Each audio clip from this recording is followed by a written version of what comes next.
Halo, Assalamualaikum anak-anak Ustazah semua. Apa kabar hari ini semuanya? Alhamdulillah, luar biasa. Allahu Akbar.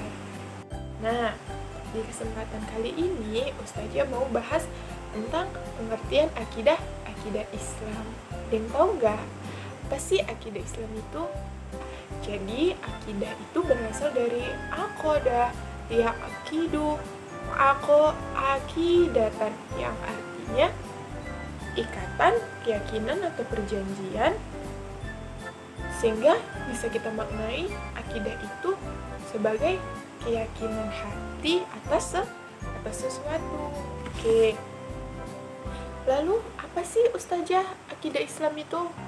Tadi kan akidah. Nah, sekarang akidah Islam.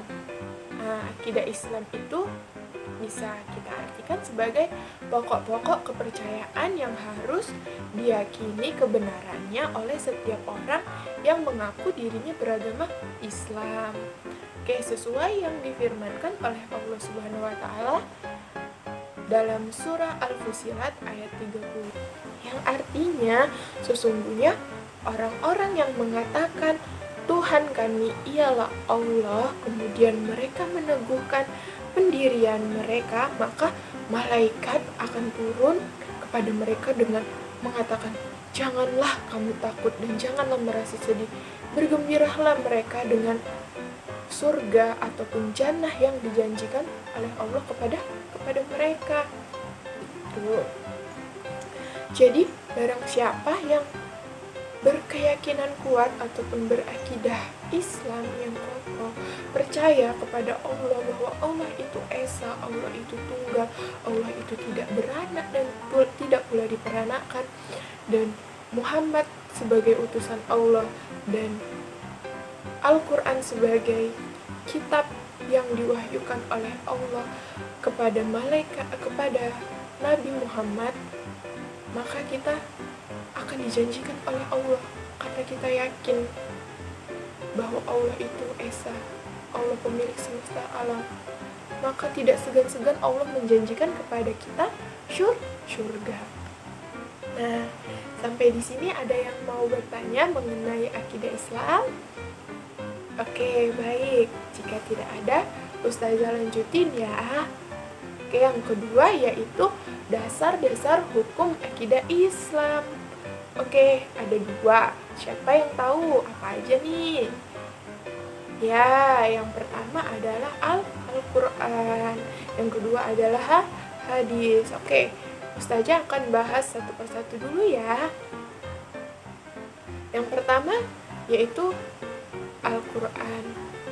Al-Quran sebagai salah satu hukum akidah Islam. Al-Quran mengupas berbagai permasalahan akidah Islam yang sesuai dengan ketetapan yang ditetapkan oleh Allah Subhanahu wa taala dengan segala sesuatu yang ada di muka bumi ini. Semua makhluk harus tunduk dan patuh terhadap ketetapan Allah ini. Nah, dalam berakidah Islam sesuai dengan Al-Quran yang telah diturunkan oleh Nabi Shallallahu Alaihi Wasallam yang diperantarakan oleh malaikat Jibril. Jadi kita sebagai umat Islam harus meyakini dan melaksanakan segala tuntunan Al-Quran secara keseluruhannya. Oke, begitu ya anak-anak. Jadi kita tidak boleh meragukan isi Al-Quran. Kita tidak boleh meragukan apa yang diajarkan di dalam Al-Quran, karena semua itu adalah ketetapan dari Allah Subhanahu wa ta'ala, sebagaimana yang ditetapkan di dalam dua kalimat syahadat. Hayo bunyi syahadat. Bagaimana bunyi kalimat dua kalimat syahadat? Ayo kita baca. Asyhadu alla ilaha illallah wa asyhadu anna Muhammadar Rasulullah.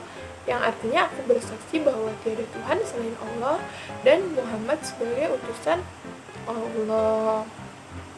Oke, yang kedua dasar hukum akidah Islam yaitu hadis. Nah, hadis ini merupakan penjabaran dari Al-Quran. Nah, Al-Quran itu kan firman Allah. Nah, jadi di dalam Al-Quran itu ada surah-surah yang masih bersifat global, sehingga perlu diberi penjelasan khusus, diberi penjabaran lagi lebih dalam. Nah, disinilah fungsi hadis sebagai penjelas ataupun sebagai penjabar dari Al-Quran. Nah, apa sih alasannya kenapa hadis dipakai sebagai sumber hukum ajaran Islam? Nah, yang pertama karena segala perkataan Rasulullah SAW merupakan wahyu dari Allah Subhanahu wa Ta'ala. Yang kedua yaitu karena Allah Subhanahu wa Ta'ala telah memerintahkan kepada manusia agar tunduk patuh terhadap semua yang dituntunkan oleh Rasulullah Shallallahu Alaihi Wasallam. Dan yang ketiga yaitu Rasulullah perlu menjelaskan maksud-maksud yang masih bersifat umum atau global. Pemahaman akidah Islam pun perlu contoh dan penjelasan dari Nabi Shallallahu Alaihi Wasallam. Sebagaimana ini ya contoh surah yang masih perlu penjelasan, yang masih bersifat umum. Allah berfirman dalam surat An-Nisa ayat 36 yang artinya, dan sembahlah Allah dan janganlah kamu mempersekutukannya dengan sesuatu apapun. Nah, ayat ini belum menjelaskan bagaimana sih yang dikatakan menyekutukan Allah. Bagaimana sih cara menyembah Allah yang baik dan benar? Nah, hal itu perlu dijelaskan di dalam hadis, bagaimana cara menyembah Allah yang baik, bagaimana hal-hal yang tidak disebut menyekutukan Allah, begitu ya. Oke, sampai di sini ada yang ingin bertanya, anak-anak? Oke, tidak ada ya.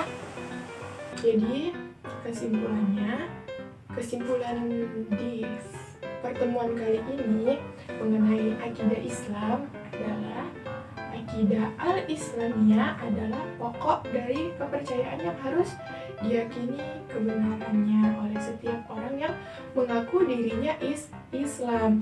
Yang kedua, dasar akidah Islam ada dua, yaitu apa aja? Ayo, coba ulangin dasar akidah Islam. Yang pertama adalah Al-Quran. Yang kedua adalah hadis. Oke, yang ketiga adalah pondasi akidah al-Islamiyah dalam keyakinan kepada Allah adalah meyakini bahwa tiada Tuhan selain ilah. Yang keempat yaitu 3 unsur yang tidak mungkin dipisahkan dalam akidah al-Islamiyah. Oke, tadi udah sebutin ya. Apa aja? Yang pertama yaitu iman, yang kedua adalah Islam, yang ketiga adalah ihsan. Jadi anak-anak, akidah itu sangat penting untuk kita, apalagi kita sebagai umat muslim. Bahwasanya kita harus percaya, memiliki akidah bahwasanya Allah ini esa, tiada Tuhan selain ilah, dan Muhammad adalah utusan Allah. Jadi kita harus percaya bahwa segala sesuatu ini hanya milik Allah. Kita harus percaya mengenai wahyu yang diturunkan oleh Allah melalui Nabi Jibril kepada Nabi Muhammad. Terima kasih anak-anak semua. Ibu akhiri, apabila ibu memiliki salah kata, ibu memohon maaf. Ustazah akhiri. Assalamualaikum warahmatullahi wabarakatuh.